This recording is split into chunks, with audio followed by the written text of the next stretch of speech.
Bienvenue dans cette vidéo. Alors là, on va faire quelque chose de très important, c'est décomposer la première salutation au soleil.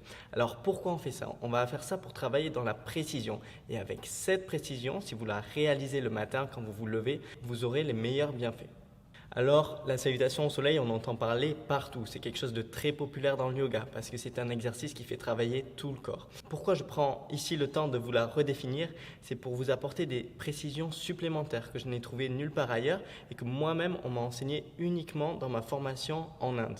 Alors, ici, on va prendre le temps, posture après posture, et on démarre de suite. Première posture, la posture de Samastiti. Donc, vous vous mettez à l'avant du tapis. Et on va démarrer ensemble. Cette posture est très importante parce qu'elle permet d'augmenter la stabilité et de se recentrer ici. Alors, première chose, on va agrandir la voûte plantaire ici et on va particulièrement poser cette partie-là du pied et cette partie-là du pied. Ensuite, on vient coller les deux gros orteils ensemble et on soulève tous les orteils. On essaye d'écarter au maximum et puis on pose.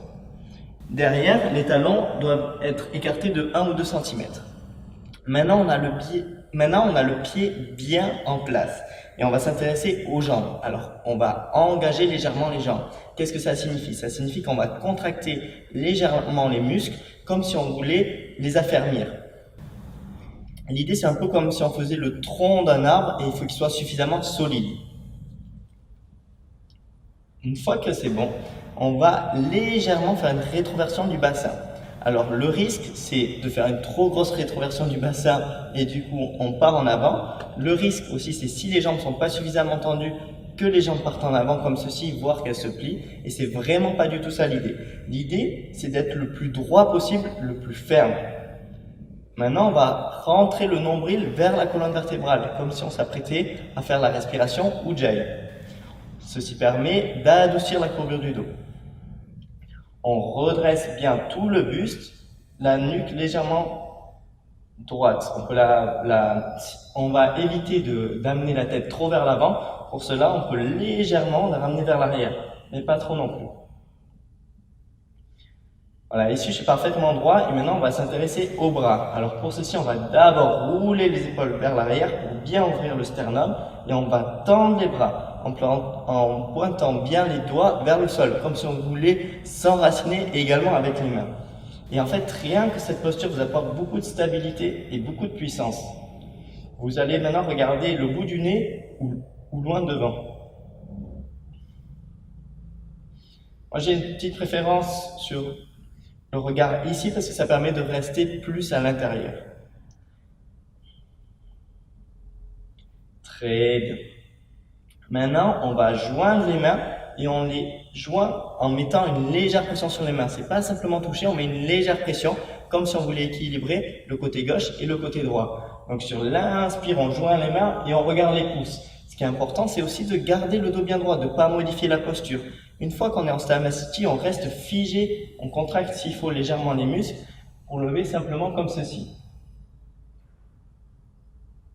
Et sur l'expire, si vous avez la place, vous pouvez ouvrir comme ceci avec les mains bien à plat, comme si vous appuyez sur l'atmosphère et on va venir pencher en avant le dos droit. Une fois que on a atteint notre maximum, alors là, on peut adoucir la courbure du dos. Pour les personnes très souples, vous pouvez directement poser les mains sur le sol. Pour ceux qui sont un peu moins souples, on vient plier les genoux comme ceci et poser les mains légèrement à l'avant du pied. On vient ensuite amener la tête au genou. Sur l'inspire, il faut qu'on ait le dos droit. Alors si besoin, on peut encore plier les genoux si on n'est pas souple. Sinon, on garde les jambes tendues avec le dos droit. Les mains doivent rester en contact avec le sol. Et sur l'expire, on vient marcher vers l'arrière. Donc d'abord, on met un pas en arrière, puis le deuxième. Ici, on est dans la position de la planche. On va rester une inspiration ici, le dos bien droit. Et sur l'expire, on vient poser les genoux au sol et on amène les coudes proches du buste. Buste et menton au sol. On regarde vers le ciel. Faites attention à ne pas avoir de traits au niveau du visage. Ici, quand on regarde vers le ciel, la tendance, au début, c'est de regarder et de contracter, de faire des rides. Et c'est pas ça l'idée. L'idée, c'est de garder les traits du visage détendus. Donc ici, on est là et on expire. Avec l'inspiration, on pousse fort sur les bras et on vient amener les pieds qui sont comme ceci, on les amène pour être directement en contact avec les pieds. On essaye de soulever les genoux. Si on n'y arrive pas, il n'y a pas de problème, on peut rester comme ça, il n'y a pas de problème. Si on y arrive, on essaye de soulever les genoux du sol et d'envoyer le sternum bien vers le ciel. Faites attention à deux choses.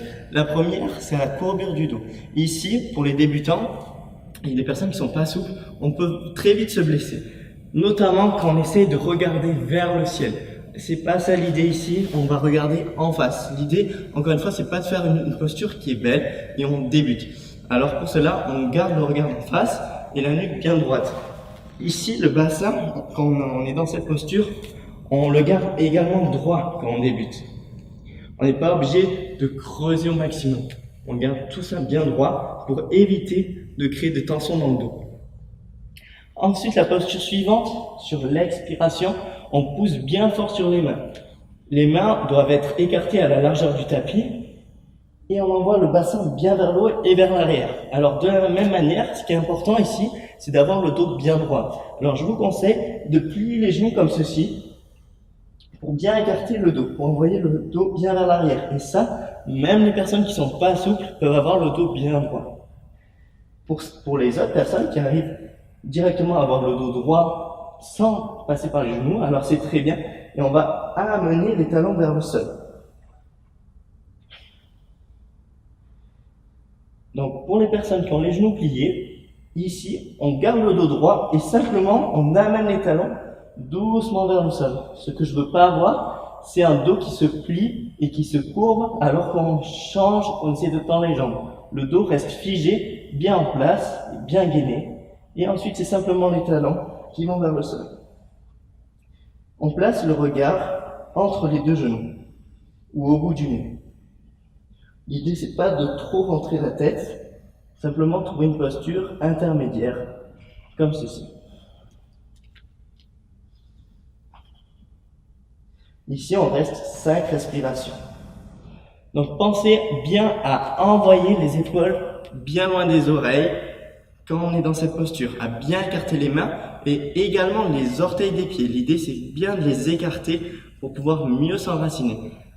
Ici, l'idée, c'est de faire la liaison entre le sol et le ciel. Alors, le ciel, la liaison se fait avec les hanches, on envoie le plus haut vers le ciel. Et avec les mains et les pieds, on va être bien ancré dans le sol. C'est très bien. Les pieds sont écartés à la largeur des hanches. On ne les écarte pas trop et ni trop proches. Ils sont vraiment écartés à la largeur des hanches. Les mains, en revanche, on peut les écarter pour bien dégager les oreilles, mais pas plus large que la largeur du tapis. Les majeurs également doivent être bien parallèles. Je vois des personnes qui mettent parfois les mains un petit peu trop vers l'intérieur ou vers l'extérieur. Le majeur bien parallèle et c'est ensuite qu'on écarte tous les doigts. Sur l'inspiration, ensuite, on vient d'abord placer un pied devant, puis le deuxième. L'idée, c'est d'avoir le dos droit. Donc, si besoin, on peut plier les genoux et on regarde en face. Sinon, pour les personnes qui sont souples, vous pouvez garder les jambes tendues et directement garder les mains au sol et avoir le dos droit. Moi, je reconnais que je n'y arrive pas encore. Et sur l'expire, on vient poser les paumes de main au sol. La même chose. Pour les personnes qui ne sont pas souples, on peut plier les genoux. Pour les autres, on peut garder les jambes tendues. On essaye également, une fois qu'on a les paumes de main au sol, d'essayer de tendre les jambes pour amener la direction parce que c'est comme cela qu'on va progresser. Et donc là, on est bien sur l'expire et sur l'inspire, on va joindre les mains avec une pression suffisamment importante. On va regarder les pouces. On regarde vers le ciel, pas de trait de visage et expire. On relâche. Voilà, ici vous avez toutes les postures légèrement définies. Vous pouvez revenir sur des passages, faire pause, il n'y a pas de problème pour que tout cela soit bien clair. Voilà, cette vidéo est maintenant terminée, alors quand c'est qu'il faut pratiquer ceci? Ceci, ça vous permet de travailler dans la précision. N'hésitez pas à faire pause quand vous le souhaitez. Il faut bien comprendre toutes les phases bien décomposées. Plus vous serez précis dans votre posture, meilleurs seront vos bienfaits et vous irez également dans la bonne direction. Si vous avez besoin de précisions supplémentaires, n'hésitez pas à me contacter par email et je vous répondrai au plus vite. Pour la prochaine vidéo, je vais vous montrer comment faire cette salutation de manière enchaînée. Je vais revenir sur toutes les précisions, mais je vais le faire à un vrai rythme, avec les vrais inspires et les vrais expires. Ce sera d'abord un rythme très lent. On verra ensuite comment on peut l'accélérer.